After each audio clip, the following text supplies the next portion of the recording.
The power clean is a full-body, functional movement involving rapid movement of the weight. It emphasises postural stability in synthesis with triple extension of the hip, knees and ankle. This is indicative of power-based sports such as rugby, football and the 100-metre sprint.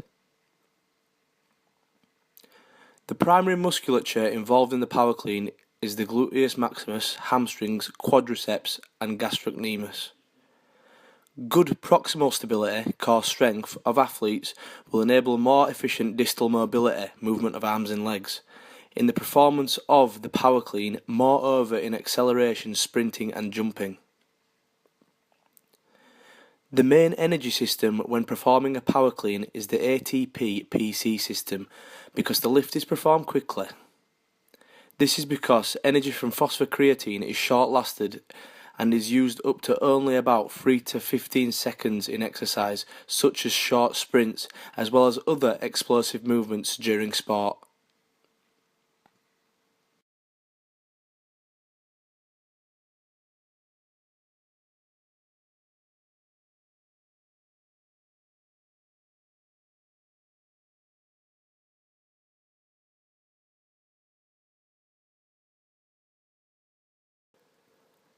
Maintaining a neutral spine and explosive extension of hip, knees and ankles are the key points when performing the power clean. This can be conveyed to your athlete through less scientific coaching cues such as keep your chest held up and out, as well as push your glutes back, in order to make the spine neutral in the starting position.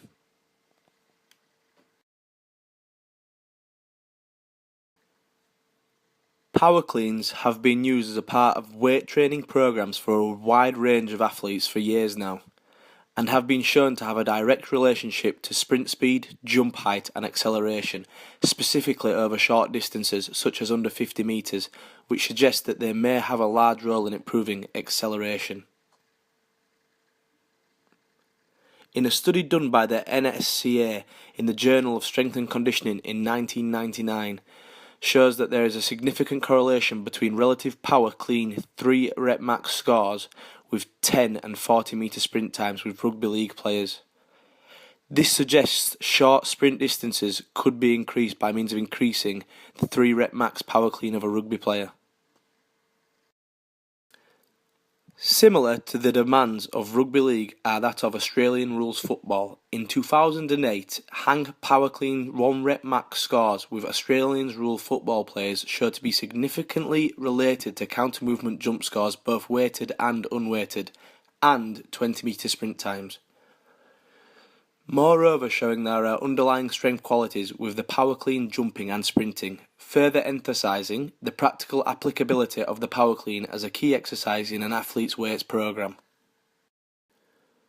There are some points that should be taken into consideration when going down the route of incorporating Olympic lifts and its variations into a programme.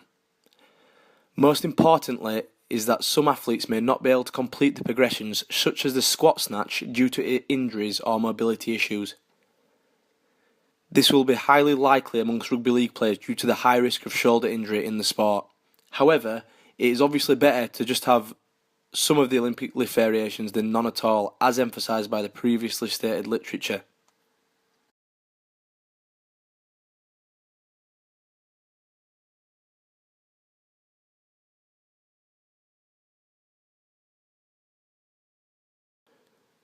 Here we are looking at the different variations of grip for the power clean.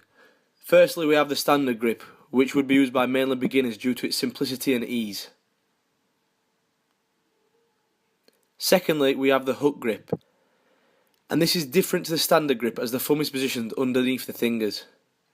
This will allow the lifter to have a stronger grip during the lift and allows the bar to twist in the hand when the movement is being performed, which can help with the fluidity of the lift. However, some athletes find this grip uncomfortable, in which case I recommend using the standard grip.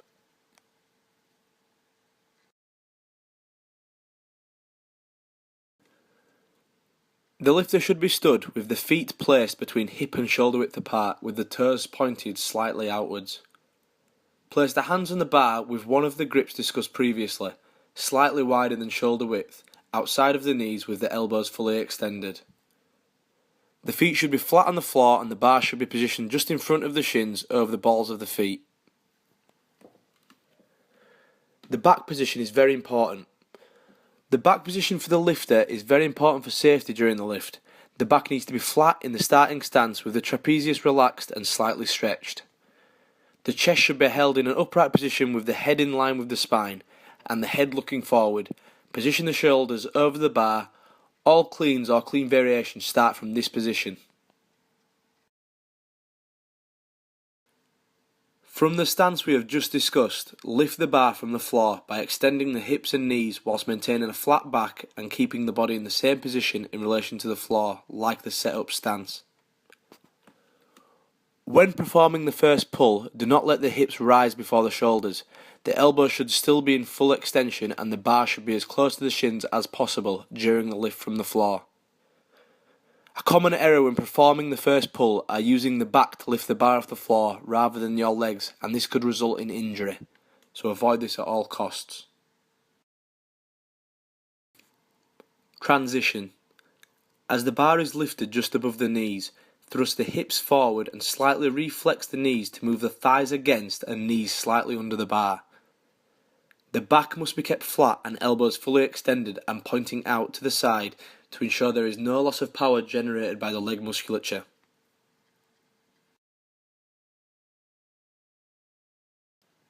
Second pull. From the transition phase, forcefully jump upward by powerfully extending at the hip, knees and ankles. Keep the bar as close to the body as possible whilst maintaining a flat back with elbows pointing out to the side. The shoulders should still be over the bar and the elbows extended as much as possible. When triple extension of the hip, knees and ankles is complete, rapidly shrug the shoulders with the elbows still fully extended. As the shoulder girdle starts to reach the highest point of elevation, start to flex the elbows and begin to pull your body underneath the bar. Due to the explosive nature of this phase, the torso is straight or slightly hyperextended and the head slightly tilted back, with the feet possibly losing contact with the floor. The catch. As you begin to pull your body under the bar, you should rotate your arms around and under the bar while simultaneously flexing the hips, knees and ankles into a quarter squat position. Once the elbows are under the bar, they should be lifted to a position where the upper arms are parallel to the floor. The bar should now be resting on the musculature of the anterior deltoids. When catching the bar, you should have a nearly erect torso, shoulders slightly ahead of the hip position if viewed from the side, a neutral spine and feet planted to the floor to create a stable and safe base. After gaining control and balance, stand to an upright position by extending the hips, knees and ankles.